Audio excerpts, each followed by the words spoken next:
Saya mau membawa kita kepada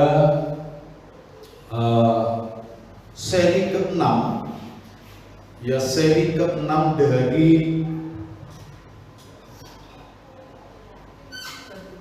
seri pertumbuhan rohani, ya. Ini adalah seri ke-6 dan saya akan bicara tentang cara pandang yang baru. Ya, kalau ada cara pandang yang baru, itu berarti ada cara pandang yang lama. Ya, mari kita buka Alkitab kita di dalam 2 Korintus pasal 5. 2 Korintus pasal 5. Kita fokuskan pembacaan kita kepada ayat 11 sampai ayat 21. Tetapi pagi ini saya akan mulai dari ayat 17. Satu ayat yang tampaknya kita semua sudah kenal, ya. 2 Korintus pasal 5 ayat 17. Tapi sekali lagi, khotbah pagi ini, ide atau pemahaman khotbah pagi ini, kita akan kulik mulai dari ayat 11 sampai ayat 21. Nah, ayat 17 dikatakan di sini, saudara-saudara, jadi siapa yang ada di dalam Kristus, ia adalah ciptaan baru. Yang lama sudah berlalu, sesungguhnya yang baru sudah datang. Siapa yang ada di dalam Kristus, ia adalah ciptaan baru. Yang lama sudah berlalu, sesungguhnya yang baru sudah datang. Nah, saudara-saudara, seorang filsuf yang bernama Aristoteles pernah berkata, manusia mendapatkan kualitas tertentu dengan cara terus-menerus bertindak dalam cara-cara tertentu. Jadi kalau saudara pengen pintar, banyaklah membaca.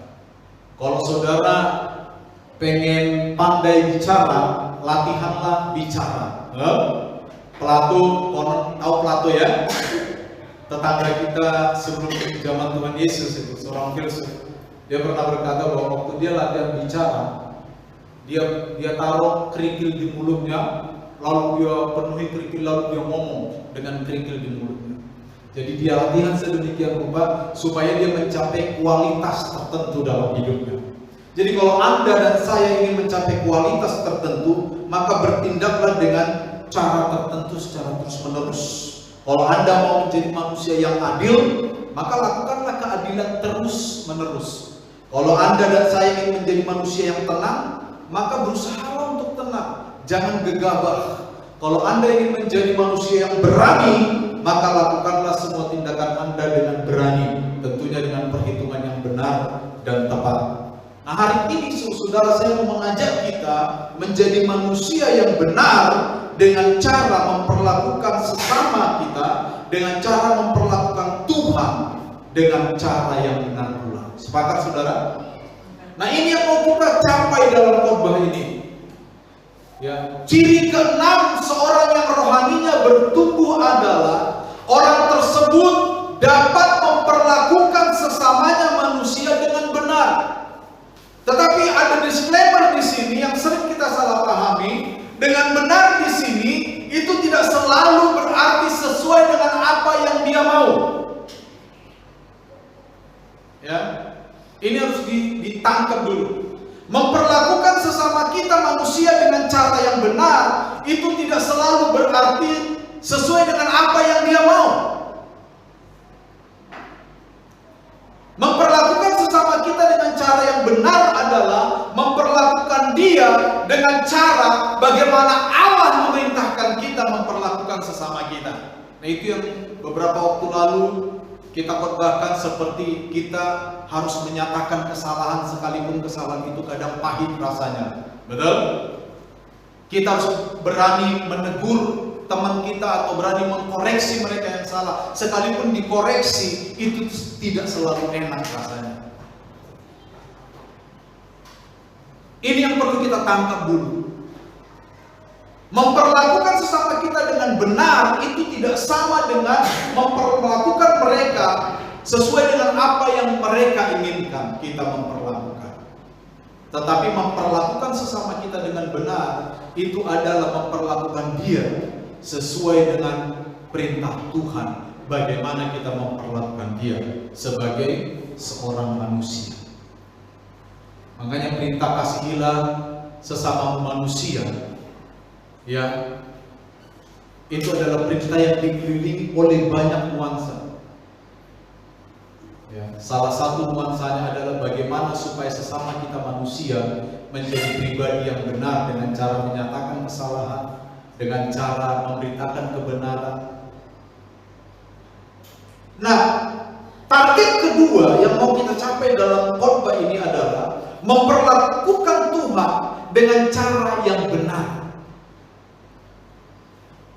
Ini bagian dari yang kita bahas waktu komsel kemarin.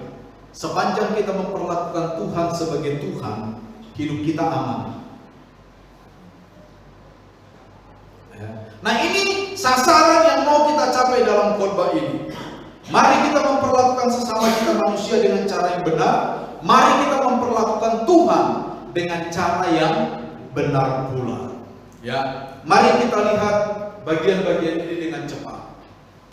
Ya, secara umum ayat 11 sampai ayat 21 dari teks 2 Korintus pasal 5 ini, ya, berbicara tentang pendamaian. Kalau saudara baca nanti ayat 11 sampai 21, ini berbicara tentang pendamaian. Ya. Pendamaian ini merupakan karya Allah, di mana manusia itu didamaikan dengan Allah melalui kematian Kristus di salib. Itu yang nanti sebentar lagi kita peringati, itu tanggal 7 April, yaitu Jumat Agung. Jadi ayat 11 sampai ayat 21 secara umum ini berbicara tentang pendamaian. Bagaimana Allah melalui kematian Yesus di salib mendamaikan saya yang berdosa dengan Allah. Sebab tadinya manusia tidak berdamai dengan Tuhan karena dosa. Ya. Lalu saudara-saudara, pendamaian ini dikerjakan oleh Allah melalui kematian Kristus dengan tidak memperhitungkan dosa kita lebih dulu. Kenapa demikian? Sebab pendamaian ini justru diperlukan karena saya berdosa. Menangkap ya? Saya pernah berdamai di kantor polisi di Sumbawa. Ya, karena suatu kali waktu itu Gea pulang sekolah di SMP 1 masih. Ya, ada salah satu anak SMP bawa motor, nggak tahu SMP mana. Itu banyak sekali anak SMP 1 sedang menyeberang. Dia ngebut dari arah PLN ke arah sana. Ngebut saudara-saudara, kesenggol, ya, kesenggol, dia kesenggol, jatuh, tangannya dilindes sama dia. Waktu itu pakai motor. Saya pas lihat saudara-saudara, ya, saya tolong dia, tapi rupanya ada guru yang ngejar dia, ditangkaplah dia anaknya. Ya. Lalu dibawalah kami ke kantor polisi dan berdamailah kami di sana. Ya. Kenapa ada perdamaian? Karena ada pihak yang salah. Nah, di dalam teks ini saya dan saudara adalah pihak yang salah di hadapan Tuhan. Lalu Tuhan mengerjakan karya pendamaian itu melalui kematian Kristus di salib. Ada penebusan untuk kesalahan itu. Ya. Nah, praktek pendamaian yang ada di dalam teks ini pada awalnya dipakai untuk menggambarkan tindakan penukaran. Apa yang ditukar pada zaman itu? Yaitu uang koin biasanya.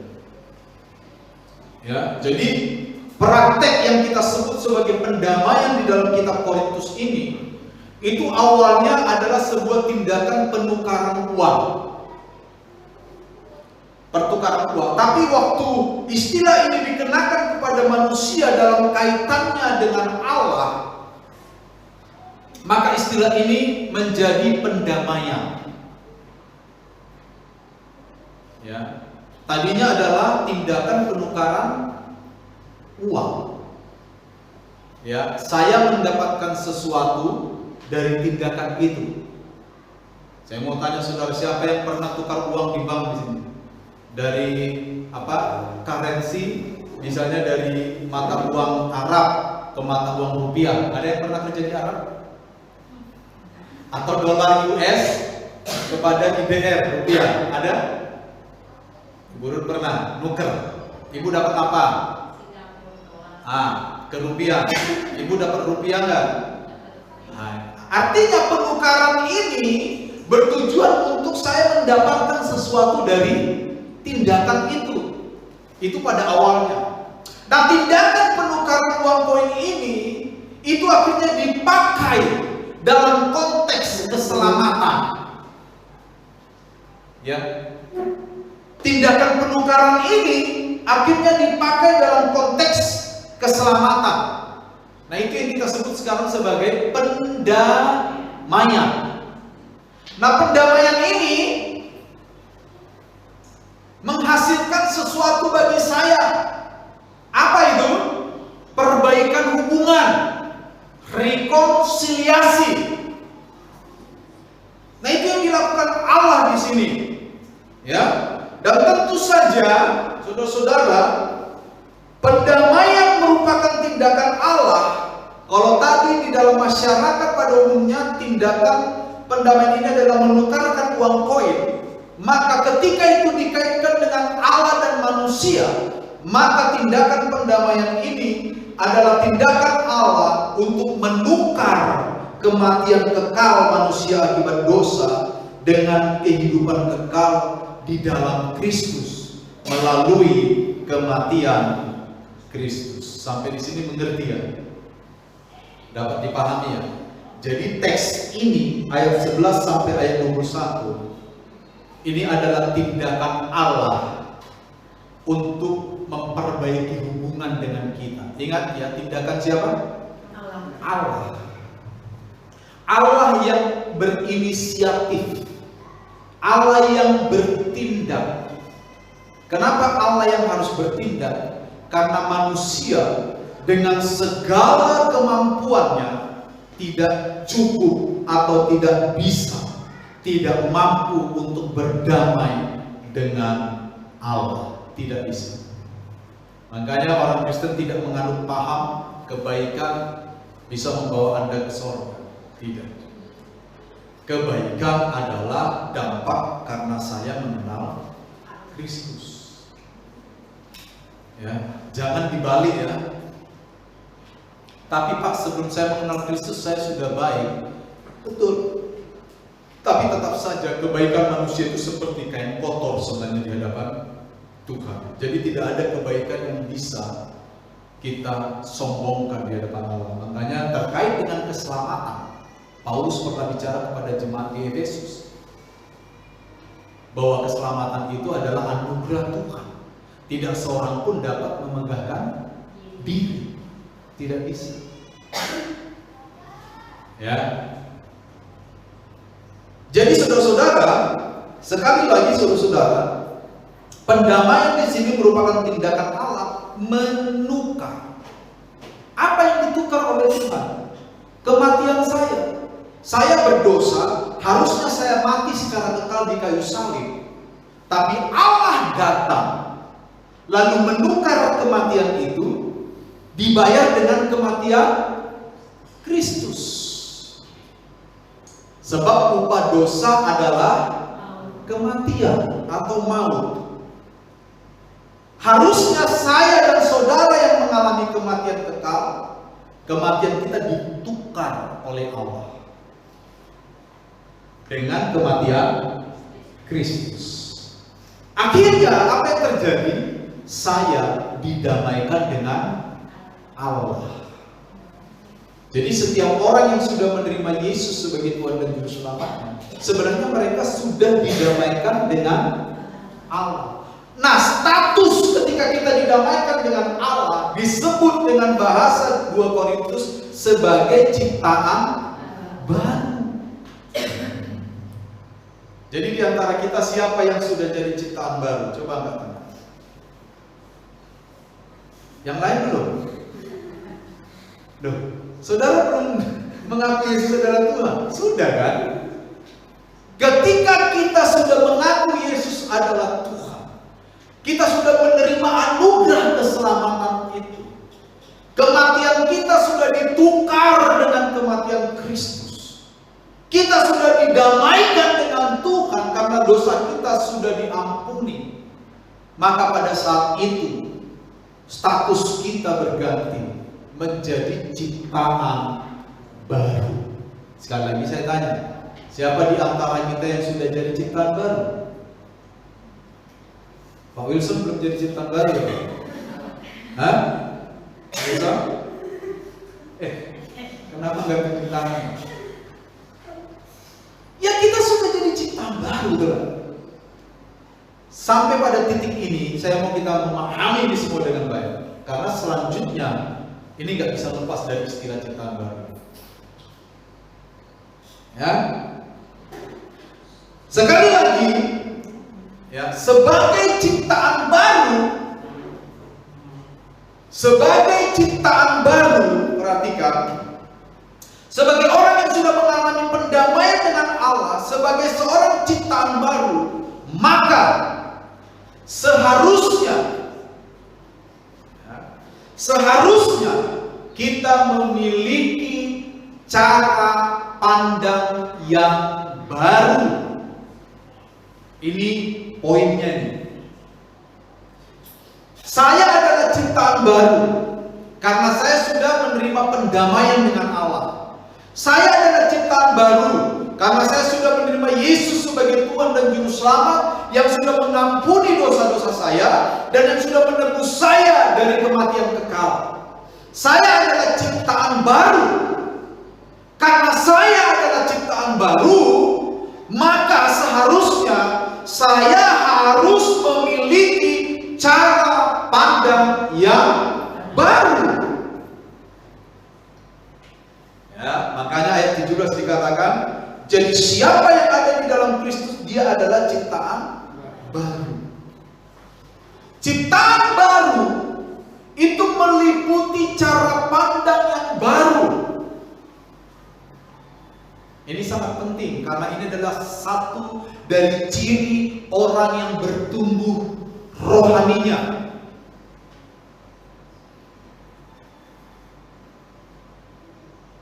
Cara pandang yang baru terkait dengan bagaimana saya memandang sesama saya dan bagaimana saya memandang Allah. Perlakukanlah sesama manusia sebagai manusia, perlakukanlah Allah sebagai Allah. Kadang-kadang ada orang yang memperlakukan manusia sebagai Allah dan memperlakukan Allah seperti manusia. Kebalik-balik tuh pikirannya. Kalau Anda hanya datang kepada Tuhan waktu susah, Anda dan saya sedang memperlakukan Allah seperti manusia. Kau datang dan pergi sesuka, oh kejamnya dikau padaku. Iya kan? Kalau engkau dan saya menyanjung seorang manusia, dia salah, dia benar, tetap engkau sanjung. Engkau dan saya sedang memperlakukan manusia sebagai Allah. Nah ini yang banyak terjadi, saudara. Makanya pagi ini kita perbaiki. Perlakukanlah manusia seperti manusia. Perlakukanlah Allah seperti Allah. Ini yang proporsional.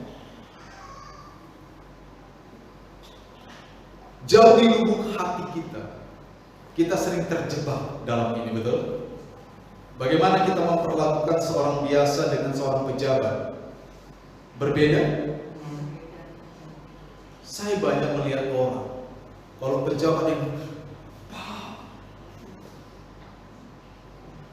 salah? Tidak.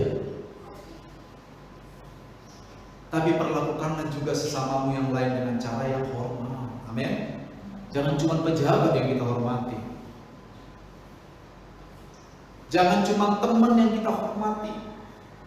Saya pernah bilang, terkait hormat menghormati, semua orang harus kita hormati sebagai human being, sebagai manusia. Tapi tidak semua kelakuan orang kita ikuti. Sepakat? Terkait manusia, semua orang harus kita hormati sebagai manusia. Tapi itu tidak berarti bahwa kita harus mengikuti semua sifat dan gaya hidup orang lain. Tidak, itu berbeda. Terkait Allah, kita harus memperlakukan Allah sebagaimana Allah seharusnya kita perlakukan. Kalau kita hanya datang kepada Tuhan nangis-nangis, berdoa sungguh-sungguh waktu kita dapat masalah, kita sedang memperlakukan Allah sebagai manusia.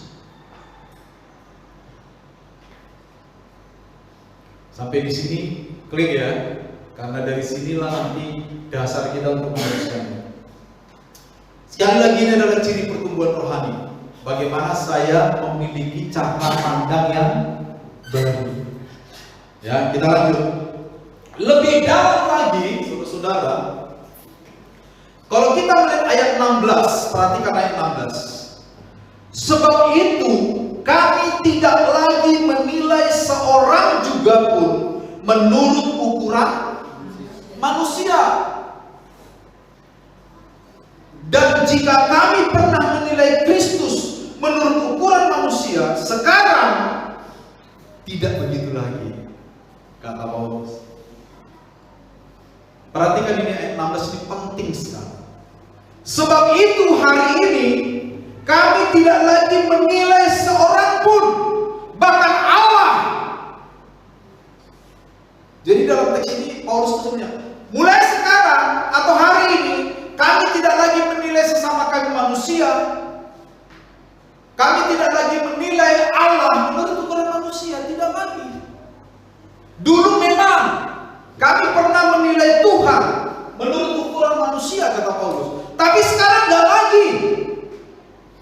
Nggak lagi. Ya.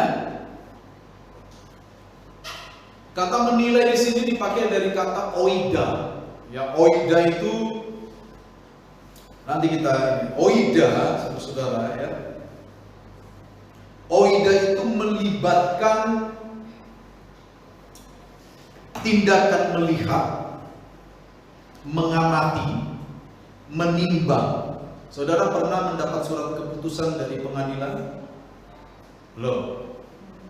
Mendapat surat keputusan waktu musda. Di situ kan ada gini, saudara. Mengingat, betul nggak? Atau melihat, menimbang, memutuskan, betul nggak? Nah, ini step-step pengetahuan yang itu memang. Makanya kalau saudara belum melihat sesuatu, jangan suka sok tahu ya. Itu bisa jadi hoax itu namanya. Berita bohong. Kalau saudara hanya mendengar berita dari apa katanya, jangan suka menyimpulkan ya. Itu kayak lawak batak itu nanti. Pak, apa? Tadi Bu Esther nelpon, apa katanya? Katanya Bapak harus pergi pertemuan. Apa kau bilang? Ku bilang nanti akan kuberitahukan kepada Bapak. Apa katanya? Katanya Bapak harus ke pertemuan. Apa kau bilang? Nanti cari tuh di YouTube tuh. Judulnya apa katanya, apa kau bilang? Ada itu. Jadi kalau cuma mendengar apa katanya, itu belum jadi pengetahuan, betul? Hati-hati. Oida di sini itu melibatkan tindakan melihat, mengamati, menimbang, sehingga dapat melahirkan sebuah keputusan yang termanifestasi dalam hal memperlakukan.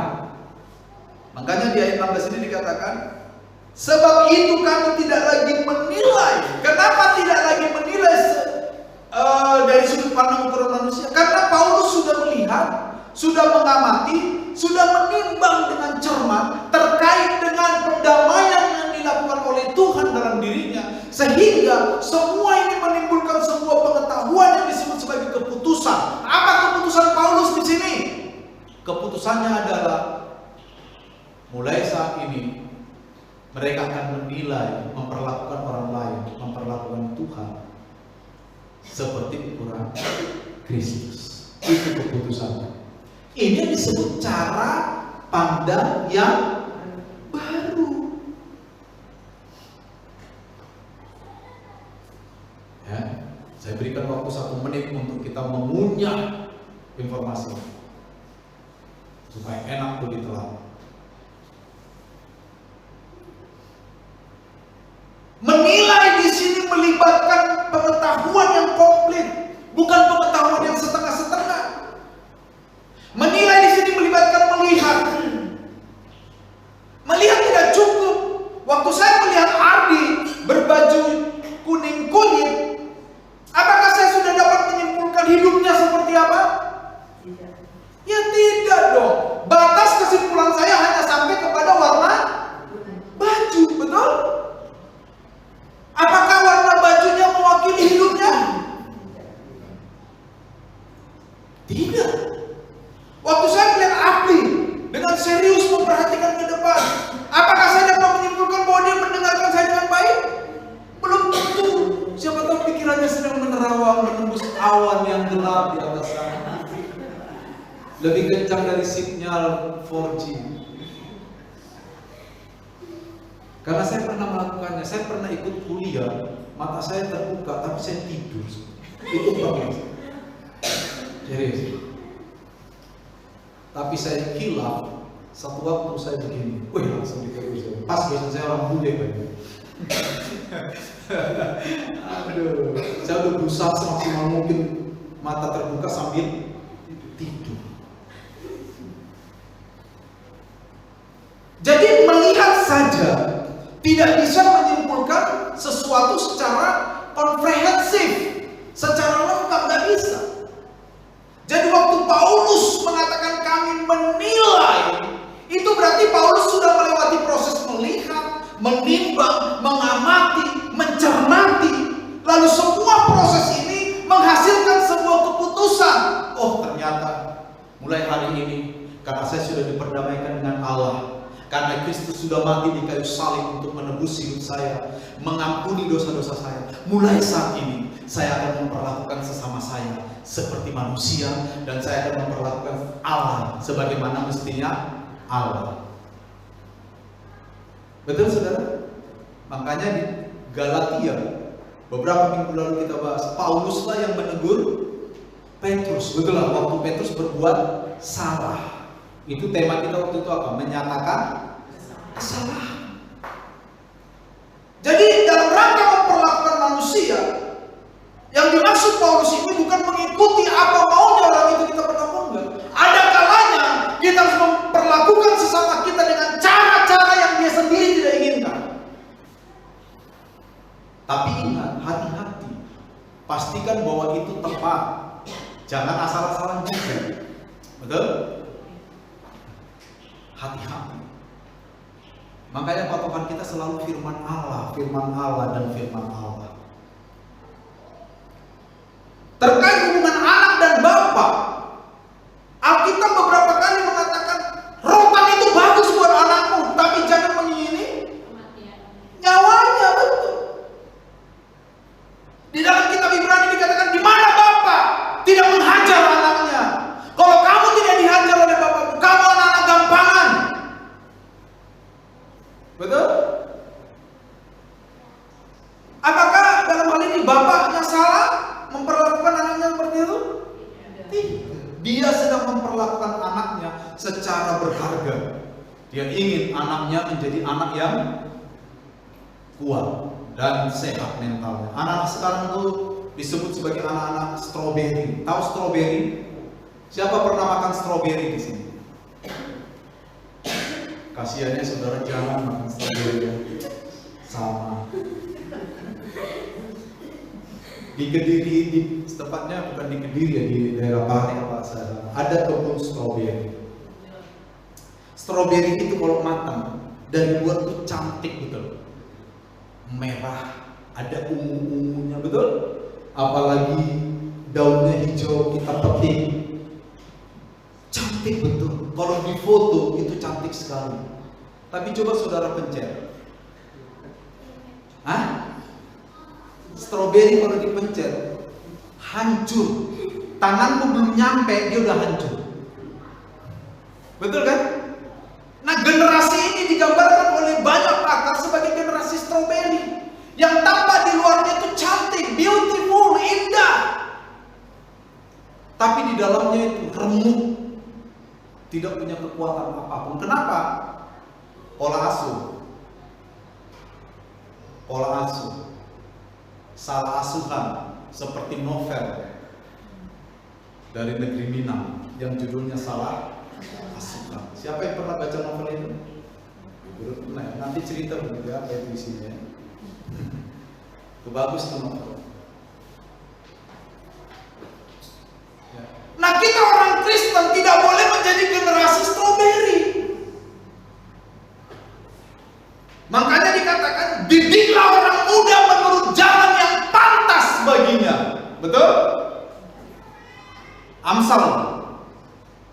Didiklah orang muda menurut jalan yang pantas baginya. Ingat kata pantas, yang patut baginya. Maka pada waktu dia besar nanti, dia tidak akan menyimpang dari jalan itu. Kenapa hari ini kita melihat banyak generasi yang rusak dengan cepat? Seorang wanita umur 15 tahun dugem merokok, ikut nyuting mukuli anak-anak. Dan itu bukan satu-satunya. Kenapa? Karena itu tadi salah asuh. Saya tidak sedang menyarankan secara manusia kita menyiksa anak, tidak. Saya sedang menyarankan didiklah anak kita menurut jalan yang patut baginya. Betul? Anak itu ada kalanya dibelai. Sepakat? Sepakat? Tapi ada kalanya dijewer. Jangan cuma dibelai tok, nggak pernah dijewer.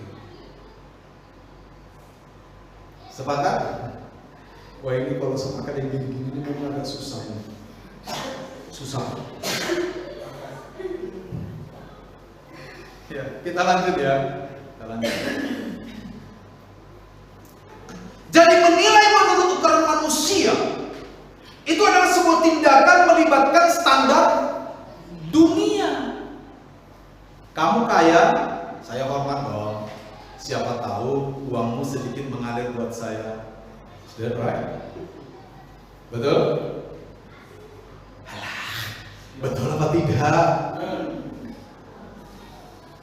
Kalau ada orang bawa mobil Fortuner, kita hormat dong. Betul? Ada jemaat yang pakai sepeda pancar. Saya pakai loh. Kehidupan potong loh. Begitu? Saya sedang bicara standar dunia nih. Begitu standar dunia? Iya, begitu standar dunia. Betul? Jenis kulit saja kita masih dijajah oleh jenis kulit, betul lah? Ini sorry Pak Yusuf ya, tidak sedang sendiri. Kalau saya sudah Kristen kan, tidak akan tersinggung kan? Tidak akan tersinggung kan? Enggak.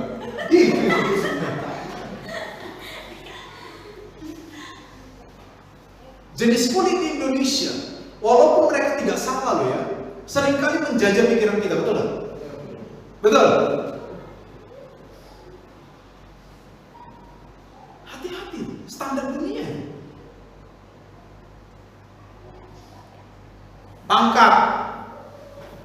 Betapa kita jauh menghormati orang yang berpangkat ketimbang orang yang tidak berpangkat. Saya tidak sedang membahas bahwa kita harus memperlakukan dalam bentuk yang sama, tidak.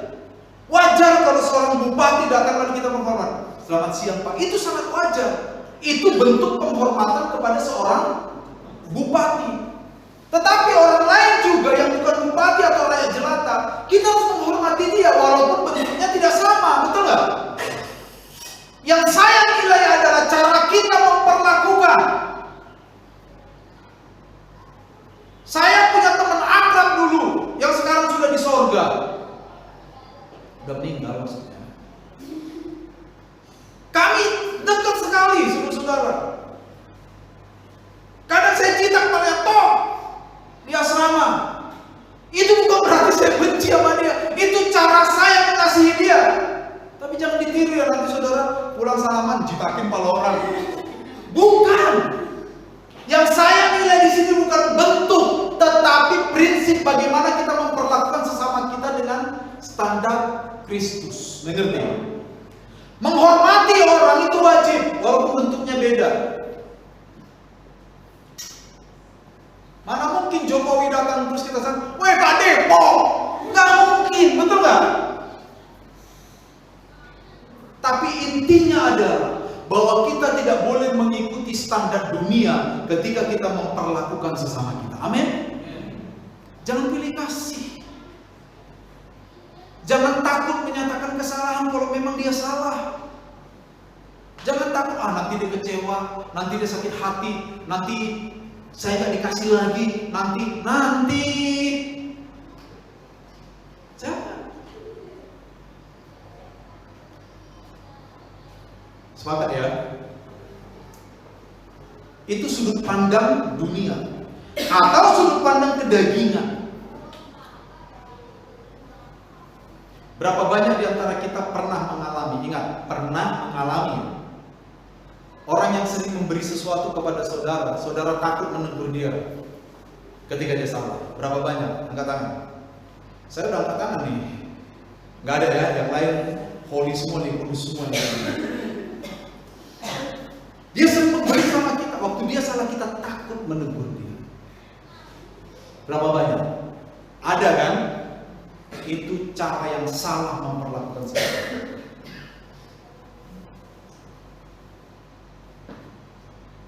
Itu adalah cara dari sudut pandang kedagingan.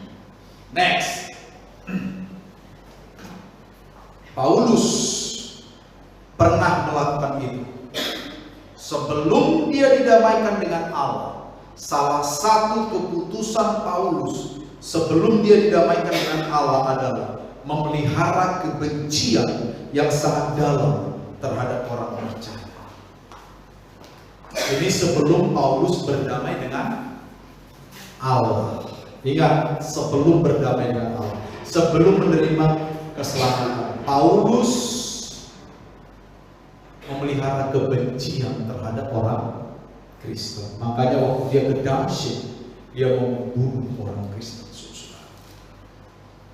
Pertanyaan saya, kalau kita sudah didamaikan dengan Allah, apakah kebencian masih cocok tinggal di dalam diri kita? Tidak. Apakah kemunafikan masih cocok tinggal di dalam diri kita?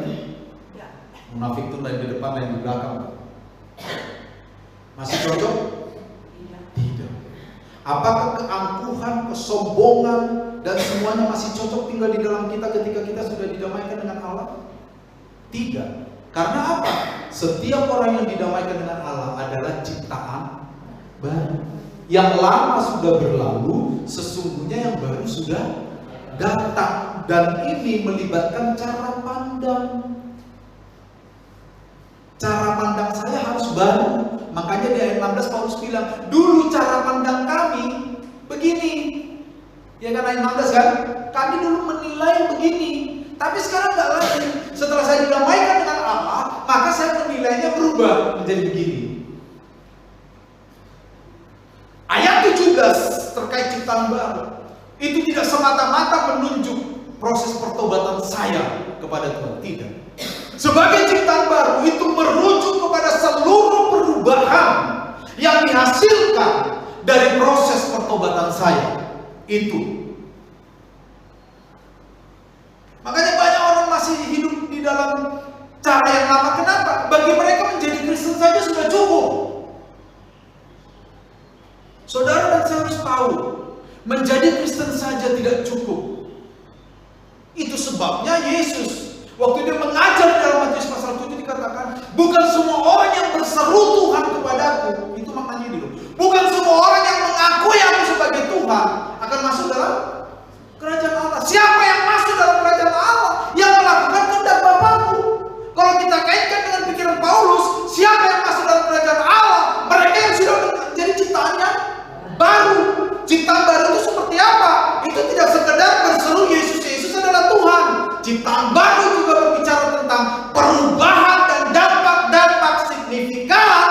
yang dihasilkan ketika saya percaya kepada Yesus. Amin. Itu ciptaan baru. Makanya di ayat 16 Paulus membahas satu poin tentang hal menilai, cara pandang yang baru.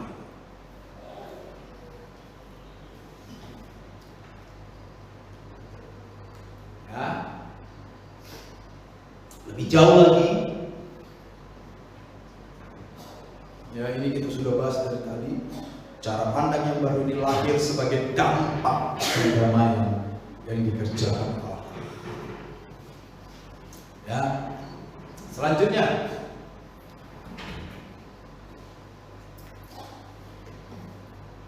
ayat 17 itu yang lama mewakili standar dunia, standar kedagingan, yang baru mewakili standar Allah.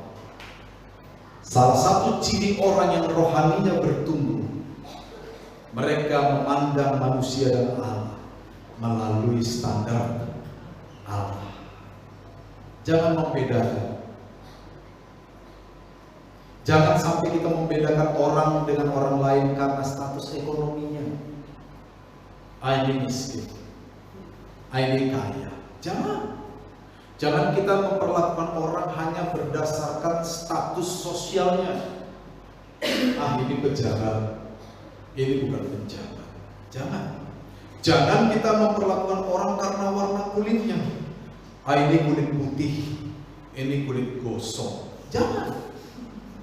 Jangan kita memperlakukan orang karena keluarga negaraannya.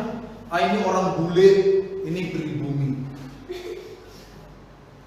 Masih banyak orang Kristen kalau ketemu orang bule udah ketemu kayak Tuhan aja, betul?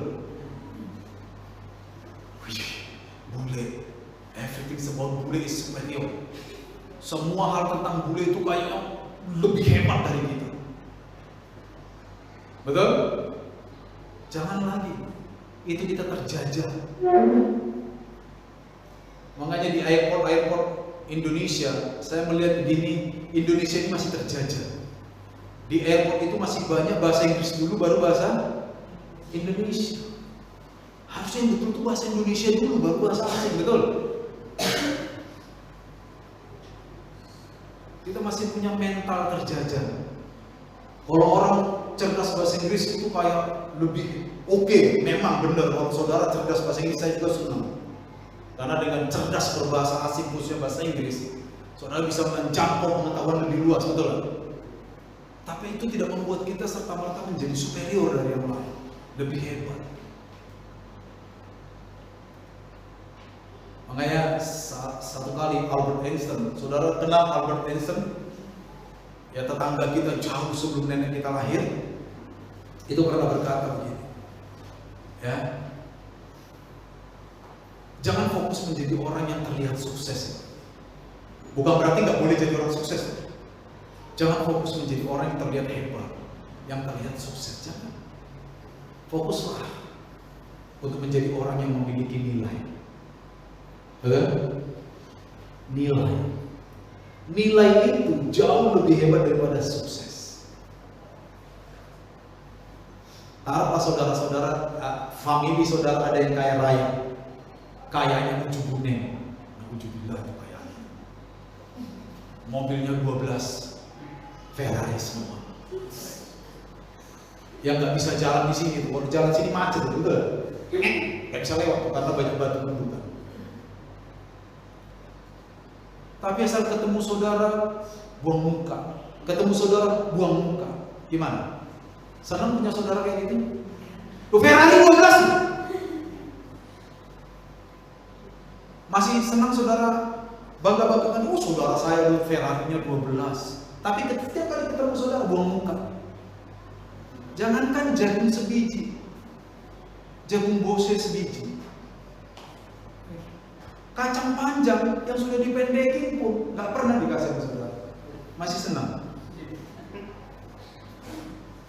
Masih bangga-banggain saudara kita ada Ferrari 12. Kekayaan itu, ya, kekayaan itu bagus. Saya tidak bilang bahwa orang kaya itu nggak bagus, bagus itu. Kalau saudara dan saya diizinkan kaya, senang dong. Tapi ingat, ada nilai yang lebih tinggi dari kekayaan. Apa? Value of life. Nilai hidup. Kalau nilai hidup rusak, apapun yang ada di bawahnya rusak. Betul? Makanya ada peribahasa bilang, salah satu presiden Amerika, kalau engkau kehilangan harta, you lost nothing. Kamu tidak kehilangan apapun. Kalau engkau kehilangan kesehatan, you lost something. Engkau hanya kehilangan sesuatu. Tetapi kalau engkau kehilangan value of life, nilai diri, you lost everything. Kamu kehilangan semuanya. Ada di atas value of life. Kalau nilai diri hancur, seberapa kaya pun Anda hancur, betul? Tapi kalau hanya kekayaan yang hancur, nilai tidak hancur, apakah saudara hancur? Tidak. Cara pandang adalah salah satu value of life. Nilai diri, nilai kehidupan. Apalagi kita yang sudah ada di dalam Tuhan. Karya pendamaian Allah menjadikan saya sebagai ciptaan baru. Ketika saya sebagai ciptaan baru, harusnya menghasilkan cara pandang yang baru. Terakhir, kesimpulan.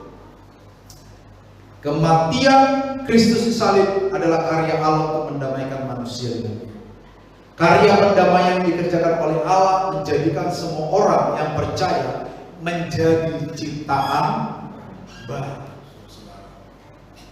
Salah satu dampak yang dilahirkan oleh ciptaan baru ini adalah cara pandang yang baru dalam memperlakukan sesama manusia dan juga dalam memperlakukan Allah. Artinya, setiap orang percaya yang adalah ciptaan baru Allah seharusnya mampu memperlakukan manusia dan memperlakukan Allah dengan benar sesuai dengan firman Tuhan sebagai ganti standar dunia.